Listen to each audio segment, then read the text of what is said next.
No, I'm like, we're not going to talk about anything spiritual. We're just going to be catching up. We're just going to giggle like the entire time. You have a stunning microphone. Like, this is legit. We're locked in. Yes, but it is episode 2, and this is my first virtual one. So, who was the first one? My friend Whitney, she and I both had what we call crack open moments where I got run over by a car, and she has dealt with 2 child losses, birth child loss. That's like where my spiritual journey like really started, because I know I told you this, but like my consciousness came out of my body and I saw myself laying there, and it was the first time that I thought of myself, I was bigger than my body or different. Totally. I like had this idea, and then I like wrote an intro and wrote a list of names, and you were at the top of the list. No, we love that. That really makes me feel special. I don't know if you realize this. So I was in LA for 14 years. Mm-hmm. And I never was into or caring about like the universe or woo culture at all. But you come along at the Ellen show, and then you're like, it's just so simple and little, but you're like, hey, you know about CoStar? Like astrology? Yes, but like, you know about the CoStar app and astrology, and it's Leo season, and I'd never heard anyone say Leo season. And you lived in LA? This was like 2018 though. I feel like you started it. No, I created astrology.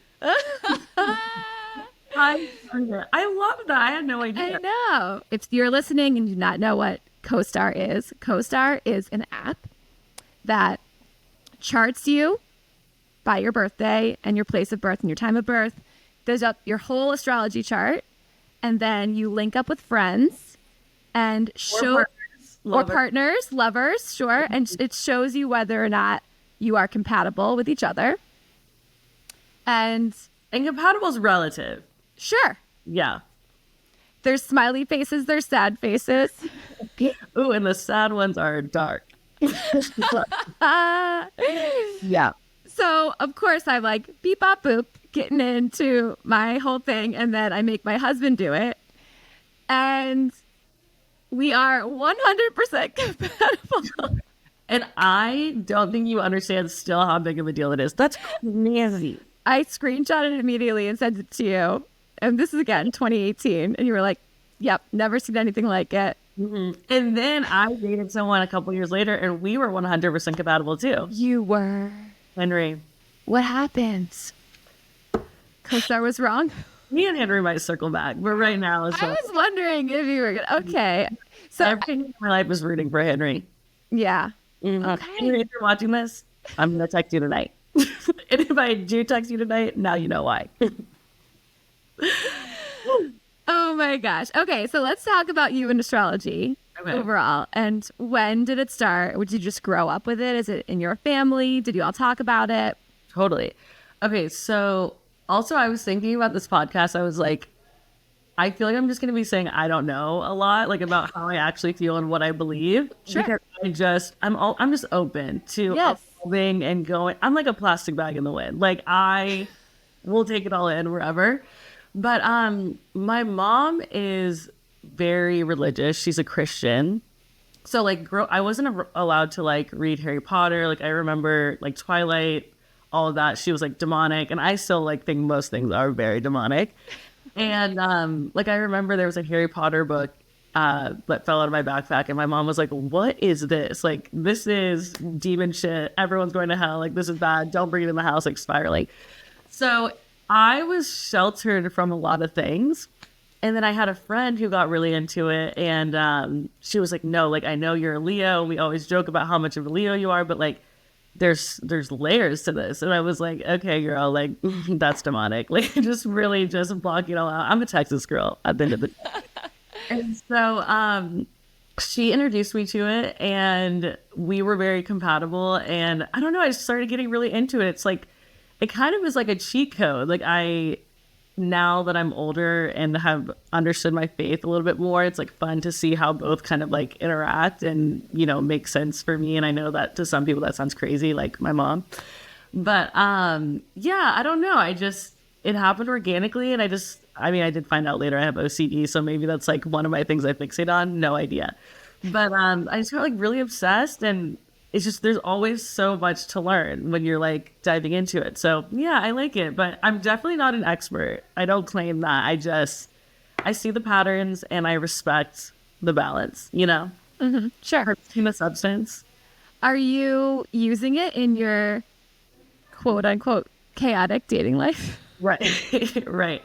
I actually, in recent years, am really forcing myself not to, because yes, it's really cool to like have insight of like, you know, how people might be. Sometimes it's good to just experience it organically and like figure it out. So I was always the person that's like on a date and I'm like, wait, what's your sign? Like, when's your birthday? And I had to take a step back from that just for my well-being and theirs. Okay, step back. Why? Because it felt like you were maybe coming off. I just feel like I never want to feel like I have preconceived ideas of someone based off of like, even though like it tells you certain things and trends. Sure. I don't think it's like end all be all of like how compatible you actually are with someone, or like, I don't know, people can still grow and evolve, and how we're interpreting like the sun and the moon and the stars, like we don't really know everything. You know what I mean? So I know myself, I'm very obsessive. I'll fixate. So I just tried to like not take a step back from it, but just like how I was incorporating it in my life and like how much it was really driving me with my decisions. I was like, we need to reevaluate this. All right, let's talk about how you came to work at the Ellen DeGeneres show. Okay, so you manifested this from when you were in high school, and tell us what happened. Well, I don't know. I've always wanted to have my own talk show. And, you know, both my parents are athletes and they're both Olympic athletes. And I remember one time I was talking to my mom and I was like, I want to be a talk show host. And she was like, that's just like so specific. Like, what else would you want to do outside of like being a talk show host? And she was basically trying to be like, do you want to be a journalist? Do you want to be a sideline reporter? Like trying to give me other options. But I couldn't understand like what she was getting at. And I was like, are you just saying it's like too specific? Like I'm basically saying I want to be like the point guard for the Lakers. And she was like, yes, exactly. Like it's so specific. Like, do you want to be in the NBA? Do you want to be an athlete? Like just like, let me help you broaden it out a little bit. It's actually kind of silly because she's like an Olympic athlete. Right, exactly. And like talk about something very specific to like a big goal to have, and like both of your parents, Olympic athletes. So feels like you can still make this happen. No, well, so then I was like, okay, like I want to be the point guard for the fucking Lakers. And she was like, and I was like a child when I said this, and she was like, okay, I got it. So you want to be a talk show? We're running at it. Like it was just kind of like it clicked. And she was like, well, we're serious. So yeah, I don't know. I always did sports. I did 2 sports in college, and then I knew I wanted to be in LA and all the things, but literally every day after school, I would like run home and like watch the Ellen show. I was like obsessed, and it was really just like so cosmic how I got that job. But I have tweets from like high school being like, one day I want to have a talk show and like Ellen's going to produce it, or like I'm going to work for the Ellen show. Like just, it's so weird like thinking about like intentionally manifesting things. Cause like back then I was like a kid, and it was like, I was really just like putting something into the universe, letting go of it genuinely. Like it was just such a hopeful dream. And then just like moving on with my life. Like now when I'm manifesting, I'm like, I'm journaling, I'm like praying, I'm like holding on, and you know what I mean? Like most things that like don't happen. Yeah. And so, yeah, that was just like, I mean, dream job. Like I still have a little bit of Stockholm syndrome. I don't know if that's controversial to say. But,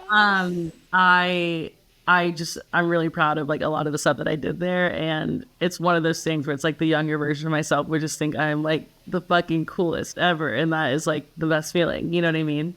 So how did you end up getting the interview? How did it all happen?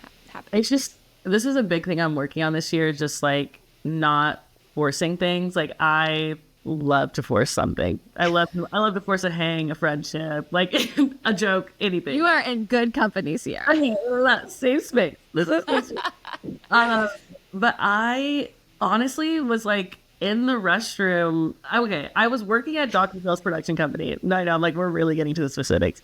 I was working at Dr. Phil's production company on 2 shows.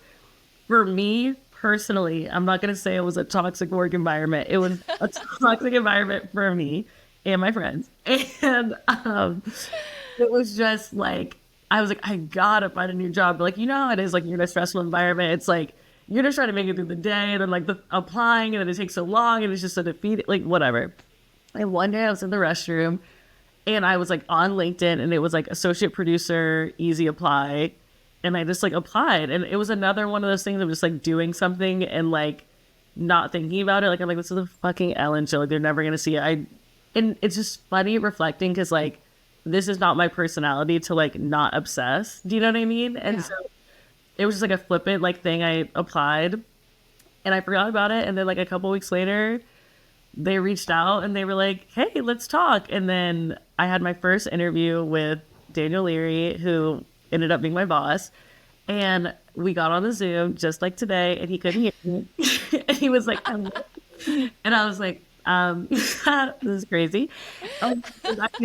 Excuse me. And then, long story short, he was like, let me just call you. And so we called, and I just remember like talking to one of my best friends at the time. And I was like, I was supposed to meet that man. Like, he was just like, just so creative, so open, like so fun. Like, I hadn't really experienced having a boss in a creative space that like just was open to a lot of things. And I feel like I am like a very silly, unserious person, and it was really inspiring to me to see someone like just like funny be like an executive, you know what I mean? Mm-hmm. And that to me was really inspiring. And so like, again, like I just, even just that thought, like, it's funny talking about it. I keep saying everything's funny. I'm like, is it? But that thought, like, I in that moment was like, I was supposed to meet him. Like, I said out loud, whether or not I get this job, like, I was supposed to meet this man. It was like this weird, even in that moment, being able to like separate like this, what is someone that I know is going to impact me, whether it was just that Zoom or Skype or whatever.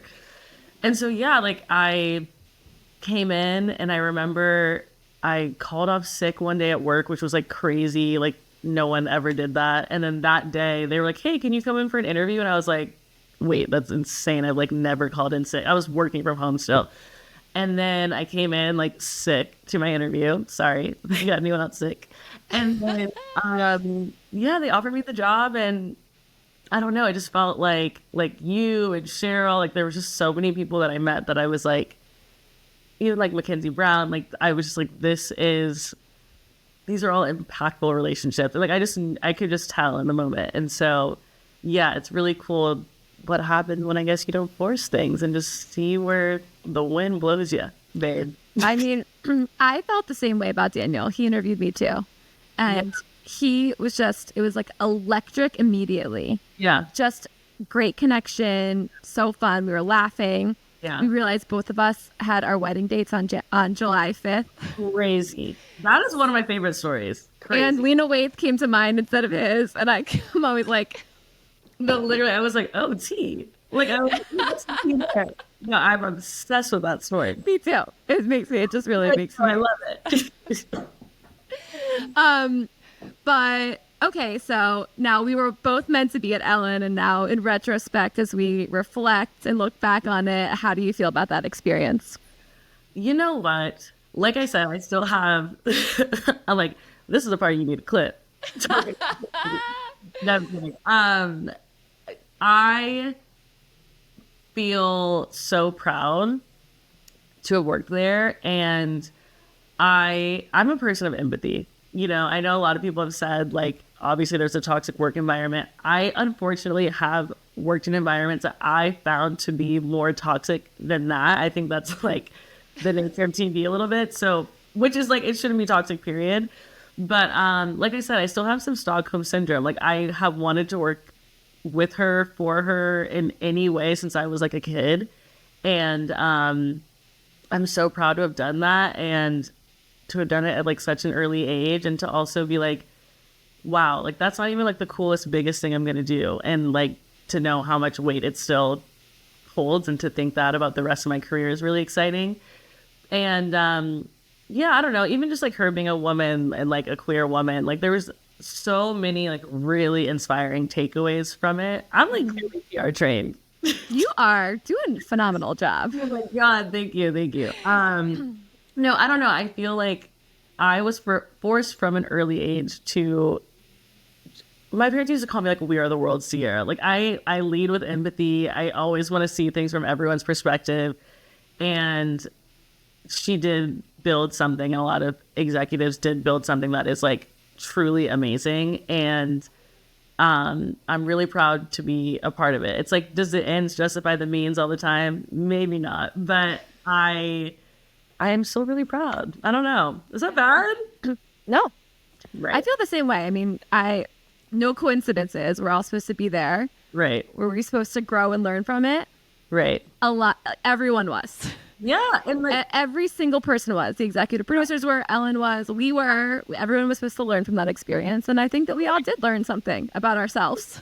the world, the industry, everything. But it's like, you know, there's things that I learned that I'm like, oh my God, when I have my own like show or production company or whatever, like totally taking that. And there's some things I am going to choose not to take. And I'm happy that I was exposed to them so early in my career. And I also, I don't know, like with all that being said, like I was on camera. I recognized that like I had a bit of a different situation than everyone. Like a lot of people that had bad experiences are more than valid. Sure.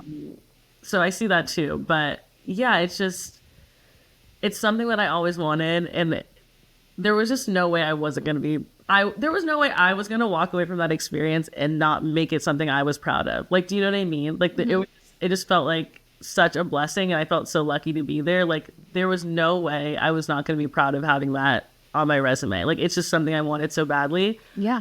And, I get it. It's not like that for everyone, but that was my takeaway. I feel the same way though. When we look back at the book of work that we produced and the content that we made, yeah, the content was always intentional to be inclusive and funny and helpful. And I loved working on Momsplaining. I loved working on Tok It Out. Like I mean, it was just so fun. All of it was fun. Like that part was fun. Obviously there was a lot of other stressors, but yeah, well, I was literally like, and I don't know if this is even interesting, but I go through things that I've worked on from other companies all the time. But I was looking at like, you had made this like Bible of like basically what it meant to be like an Ellen producer. And it was like I was like, this is progressive. Like it was like, I was looking at it in 2024 and I was like, we were trying to push the limits. Like I was like, oh my God. But the intention really was to be inclusive in the people that we impacted. Like even Dr. Phil's production company, it was chaotic, but like there was people that, you know, went to rehab and they're still sober and they text me or, you know, like sometimes, you know, the ends do justify the means when it comes like those sorts of contexts. It's like, okay, my life was hell for 2 weeks because like we built someone a house, like, you know, like right. Right, for sure. Stuff like that is rewarding. So not to trivialize it, but right. Well, that, and we were also meant to meet all of those people. Totally. And I love that I know you and the Jamie Citrons of the world. I just like love our little. You're my rock. Work fam. You are my rock. I love you so much. I love you. Okay. So back to the woo. Yes. Let's talk about your like belief systems. Like how do you intersect? We talked a little bit about astrology, but how do you like intersect with woo culture? Like what do you think? And this is kind of, I was, you know, obviously this is episode 2, so I don't know what I'm doing yet. We're just like seeing what sticks for these first couple. It's a vibe. But, and I don't know whether this is a weird question or not, but you tell me. Totally. Like what do you think happens when you die? Wow. I mean, hell of a question. You really warmed me up and you said, let's get started, bitch. Okay. So what do I think happens when I die? I'm going to heaven. I'm a believer. Like, what do you mean? No, I believe in God today. Like, I feel like, I'm telling you, I'm going to be so all over the place. Like, literally tonight after a couple cocktails, who knows what I believe in. I feel like, okay, let's back up. You're going to have to cut this down because I hope what I'm saying. This is great. I love it. Get into it. I want to hear everything you're thinking because I feel like people wonder and they don't know and nobody thinks about it. So like, let's think about it for a second. No one knows. Like no one knows anything. It's all just like vibes. I am a firm believer that like my life is better when I believe in something outside of myself. Like that is very important to me. I find regardless of the religion, you call it spirituality, whatever, like those are the people I gravitate towards who are able to move through this world and something outside of themselves is guiding them. Like, I think that is very personally important. Yeah. So to back up a little bit, I grew up like really, my mom was just like super religious. She wakes up every day, like reads the Bible, like her devotional, all the things. And that's always been something that I really admired, just her having faith and just her looking at things outside of herself. When something's going wrong, she's like, the day's going to keep going. Like, we're going to wake up and it's a new day and God has a plan. I'm not worried about it. Like, she just like has this like peace to her that I'm like, that's hot. Like Yeah. And so with all of that going on, I grew up in Texas and unfortunately religion and just Christianity was something that was always just kind of like shoved down my throat. I felt like the people that I was around, and this doesn't speak for everyone, but the people I was around were just like really judgmental. Like everyone was like, God is love. And I was like, y'all are like full of hate. Like you're like not letting people into this church. Like it was just really like toxic in that way to me. And so then I kind of got older and I was like, I don't believe in any of this shit. Like this is just, I'm going through the motions, going to church, whatever. And then whenever I was able to like step away from it and be like, oh, like I can make this whatever I want to make it, that's when I started having fun with it and like feeling freedom in it and like actually connecting with other people in it. Like right now I use the word Christianity and it's taken me a really long time to like use that phrase because like even when I'm dating, I'm like, I can't date a Christian. Like I just don't know what it means to everyone. You know what I mean? Like right. To me, like God is love, like understanding people and going out of your way to understand and to like be patient, like that is God to me. Like whatever that looks like, if that's a spirit, like whatever, it's just like an energy of like love and acceptance and understanding. Like that is it. And so when you get to like, the logistics of like the Bible and are these stories I don't know, like girl, I'm just trying to get through the day. Like someone else can figure that out and tell me. But yeah, God is love. I'm like sweating. I'm like You're doing great. Doing great. So yeah, I don't know. So I got to LA and I just started having more of my own like life experiences. And I remember I was like at church, I had just been on like a 4 or 5 day bender, like crazy couple nights in LA. And impulsively, I went to church with my friend. And this guy was like looking at me and he was like, do you want to get baptized? Like, because they were asking if anyone wanted to get baptized. And one of the guys like saw that I was like kind of thinking about it. He's like, do you want to get baptized? And he was like a queer man. His nails were painted. It just felt like a safe environment. And I was like, my parents aren't here. Like, I feel like I shouldn't do it. And then I was like, no, fuck it. Like, I'm going to do it. Like, I actually like, this is such a crazy manic story, but I was like, I felt in that moment, I was like, I feel good about what Christianity means to me. And it was just something I did for myself. And so I randomly got baptized and, yeah, I'm like saved. I don't know. I have been vibing ever since. We love that. Yes. Laura, I'm sweating. Okay. Do you want to take off a layer? I can't. I'm not wearing anything underneath. Okay. What I was thinking. All right.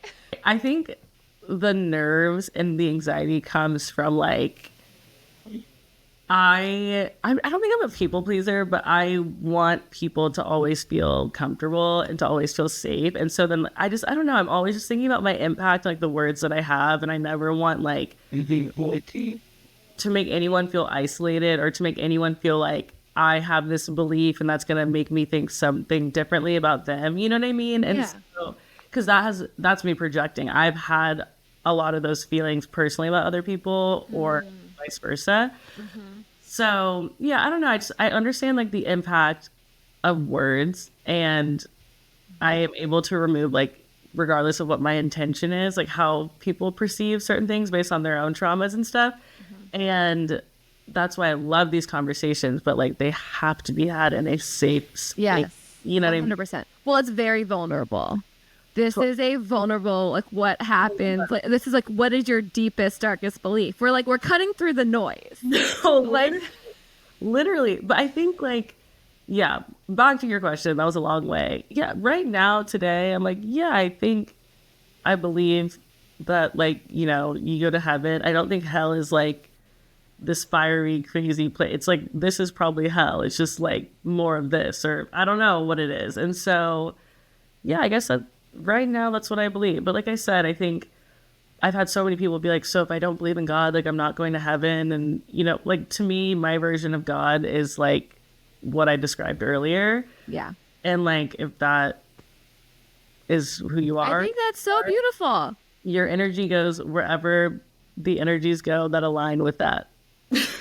Well, everything that you just said about being nervous about the impact of your words, since I've known you, you have never been a type. You're not a gossip. You are like, you're always making people giggle and laugh. And you're always seeing the best. You're always seeing the best. And even though, you know, I feel like every time somebody hears I worked on the Ellen show, they're like, oh. Always.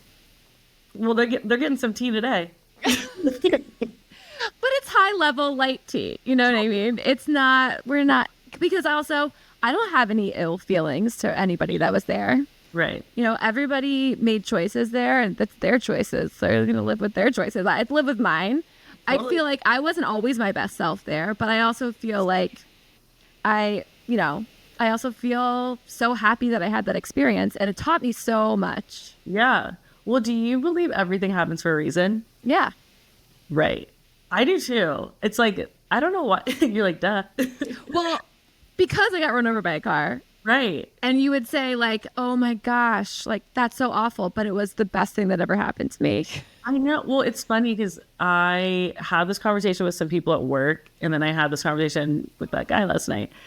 And it's been something that I've really been challenged to like understand for myself. But I really do believe, like, yeah, I think like one of my best friends passed away whenever I was in college, and I was like, that is like one of the best things that ever happened to me in a weird, fucked up way. It was like someone was like, oh, it's just so sad. Like she died so young. Like, do you think that's fair? And I'm like, that girl like lived her life. Like, you know, I think she lived more life in those like 21 years than like people that I know now. You know what I mean? And like, that was so like inspiring. I know it sounds like really dark, but it's also like, I don't take any person for granted. Like whether it's like a breakup or, you know, someone passes or you pass, whatever, like everyone is gonna go at some point. You know what I mean? Yeah. And it's like, in a weird fucked up way, like I am so happy I experienced loss like so early, because it was like, oh girl, you gotta buckle up. Like it's gonna be a long ride and it can be fun, but you gotta lock in. You know what I mean? Yes. So yeah. Well, the accident for me was the first time that I really, I mean, and to be fair, like I wasn't experiencing actual loss. Like there was loss and there was dark times because, you know, I lost the ability to move, for example, for a good amount of time. And there was a whole big recovery and all of that. But I had never really thought about death or dying or what it was like, and I knew deep within my soul that this was divine intervention, that I survived this. Like there was not, you know, a car went here and here, tires in there. They did not touch my face. There was no traumatic brain injury. They didn't touch my baby. Yeah. Inside of me. Like it's shattered my hip socket and like fractured my pelvis in multiple places and like a rib and elbow, but otherwise just like good to go. Other than that, I'm kicking. Other than that, so going. It's been an incredible journey to finally feel open and you're talking about the peace that you have. There's so much peace in relinquishing the control and relinquishing the force and just being like, everything does happen for a reason. Let's just sit in a place of gratitude and, you know, feel the abundance and allow that to happen. But like move through these wild experiences that we are meant to have for some reason and find an opportunity in them. Find where growth is. Why do you feel like you didn't think about like what happened to you after you died before? Because like I've always thought about death. Like I've always like thought about spiraling over like my like years ago when I was a kid, if you would have brought up my parents dying or my brother dying, like I would just start crying. Like I uncontrollably couldn't handle it. And that's, I don't know, it's always been something. I think that comes from like some religious trauma too. Yeah, there's that empath in you though too. Totally. So. And there's a lot going on there, but it's so like, what were you, that's just so interesting to me. Like it just wasn't something you thought about. And you know what? I think it's because I always believed in God. Like I grew up Methodist and I always believed in something bigger than me. And I would say in LA that tapered off a little bit. The hustle and just the ego, everything just kind of, it washes away the purity of soul. Like for all the good things we said about Ellen, like if you did not have an ego at the Ellen show, who were you? They were gonna eat you alive. Yeah. And I was like, at least I can make these people laugh. Because I really didn't have much of an ego. I was like, I gotta have something going for me. Literally. But I mean, that's like, for me, that's a shadow side that definitely was out at Ellen for sure. And even when COVID happened and we came back here, I just felt like I was constantly defending all of my choices. And I was just like, yeah, well, I did this because of X, Y, and Z. I just felt really... Totally. And then literally like a week later, I was just like, got run over by a car. Yeah. And had to sit with myself. Yeah. For a while. Yeah. And, but I have, this whole new belief system now. It's different than how I grew up. Now I believe that we're all souls living this human experience. I love that. And I also will take it a step further.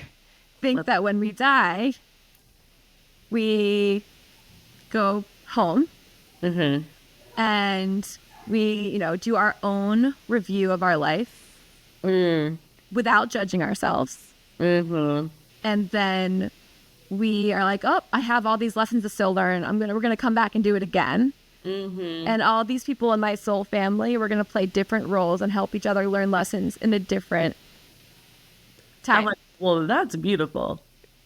No, that's pretty. That is stunning. Because it's fun. We get to do it again and again, but like in different capacities. I know the idea of like reincarnation has always been something that I have really liked. I feel like where I'm at right now, like in a weird, this is so like not OCD of me, but I'm like okay with not knowing. Like, do you know what I mean? Like, sure. I don't really, like, even when I was saying earlier, I don't really know what I think, but I do know it's what I think is going to change. Like, do you know what I mean? It's like, it's evolving. Like, yes. Like, I'm going to text you after this and be like, wait, tell me more. Like, and then we're going to do this again next month. I'm going to be like, yeah, that's what I believe. Reincarnation. Oh my gosh. Well, have you read Many Lives, Many Masters? No. Well, I'm not a big reader. I got to get into it. It's a 90-minute audiobook. I'm gonna text you that after. That's the gateway drug for spiritual books, I think. I love it. The idea of just dying and going to heaven feels a little like I do feel like I'm like, that's it. Like, like I would like a little more. And I do feel like there's like cosmic spiritual things that happen around us all the time. Yeah. It's just like reincarnation or just like, I don't know. Then I get back into like my like Christian upbringing. I'm like, this is getting dark. This is getting demonic. It's witchy. Like, I'm like, I'm gonna sage the room. Let's stop. It's definitely witchy. It's definitely witchy for sure. It's so funny because people say that I'm witchy and I'm really not. But yeah, I think you're an old soul because you like as much as you are like, and when they say old soul, it means you've like been here many, many times, No, the chills that just went down my back. Okay. No, you said you've been here before. How have I not cried yet? Coming. It's coming. It's coming. Oh my gosh. All right. So I mean, we could talk about this like for 1 million years, but Totally. there is something that you said to me. Your goal is, or something, I'm going to paraphrase. Your goal is to always laugh through the pain or try and laugh through the dark times. Mm-hmm. Is this a mantra for you? And how did you kind of come to this? Or has this been something that you have been Totally your whole life? Or tell us more, because this, I feel like, is me. Help. Well, it also is so, I think, helpful for people to, how do you laugh through these dark times? How do you laugh through the pain? Totally. I think, so my friend who passed away, she had this tattoo and it said, when it hurts most, laugh. And like, I didn't lose my virginity until I was like in college. So I was just, again, very sheltered, which you don't have to be sheltered to choose to be a virgin. Listening. But she had this tattoo and she was like, yeah, I got this new tattoo. And I was like, oh, what does it say? And she was like, when it hurts most, fornicate. That's what she told me. And I was like, why would you put that on your body? Like, I am very gullible, but like back then I was so gullible. And it was like this, I was like, that, like, you're an idiot. Like, you, like, just spiraling. And she was like, it does not say that. It says, when it hurts most, laugh. And I was like, okay. And that was just like the end of it. Like, I was like, you just stressed me out for nothing. And so when he passed away, that was, you know, one of the tattoos that she had. And like, this girl was just like, when I think of her, I just like think of her laughing, like just always having a good time. Just, we would have obviously intimate, deep conversations, but just like such a good time. And I don't know, that just like has always just kind of become my motto, like when it hurts most, laugh. And then it makes me think about her dying, and I'm like, when it hurts most, fornicate. It just turns into this like girl. And then I'm like laughing, like anytime I like cry thinking about her, or I haven't cried about it in a while, actually I did like last week, but when I would cry a lot about it, I would just like imagine her laughing, like, you're crying. Like, it was just a weird, fun, like self journey, but also like that I had with her. Like, it was whatever. So with like my writing and just like my career and all the things, I am very passionate about just like very nuanced experiences within the Black community, whether it's like proximity to whiteness, socioeconomic status, sexuality, gender, like all those things.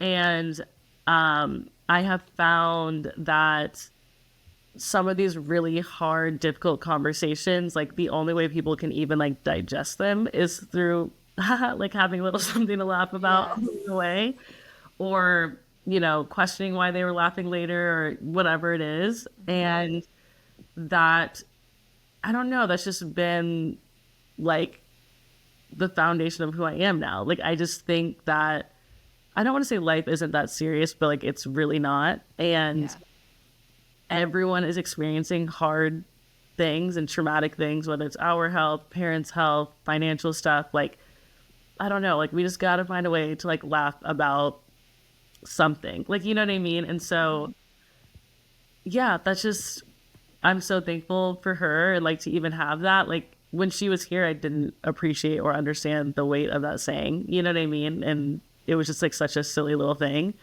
And now it's like just fully something that I live by with like everything. Like, even like last night I had that date and it's like, I'm never seeing that guy again, but I have found a way to laugh. I have found a way to laugh about it. But yeah. I love, what's your friend's name who passed away? Hannah Moss. Hannah. Mm-hmm. Do you feel like she, I mean, arguably it could be a sign from her every time you're thinking about it, but do you feel like there's other signs from her? Do you ever get a sign from her from the other side? Whoa. Well, you're like, yeah, bitch, that's what this is. You're looking at me like, now what? I'm like, oh my God.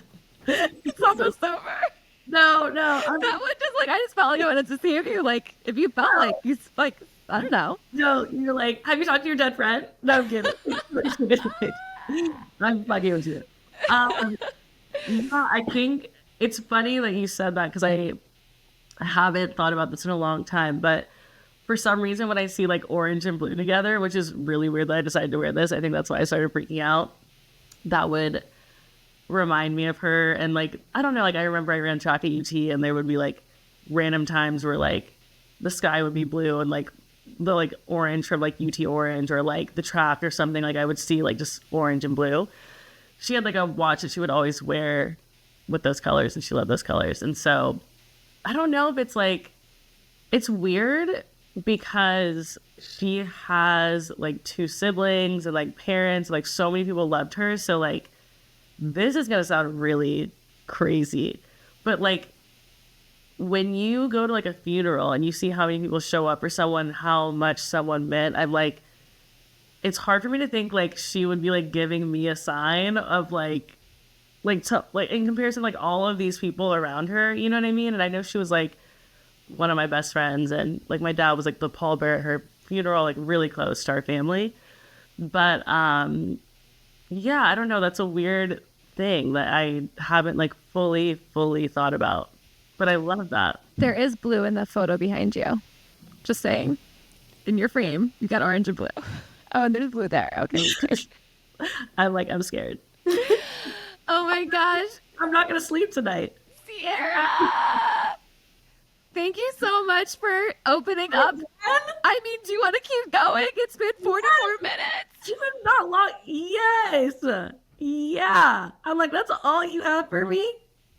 I put on glam for this. You look great. You look great.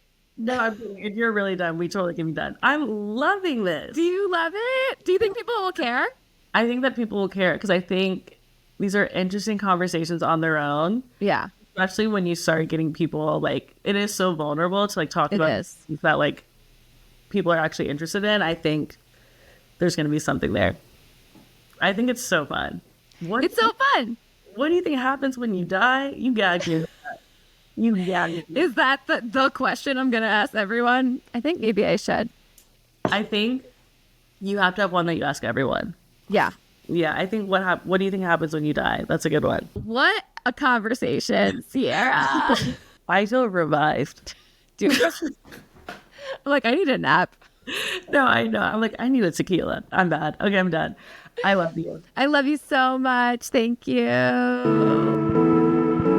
Thank you, Sierra. You can follow her on YouTube and Instagram at Sierra Chanel. And thank you for listening to episode 2 of The Woo Report. Thank you for liking, sharing, and rating this podcast. Never miss an episode by joining the mailing list at thewooreportpodcast.com. New episodes every Wednesday. And follow along at The Woo Report on Instagram. And I'm so excited for next week's full moon, when we really get into the woo and talk about harnessing lunar power. Until then, sending you so much love. Bye.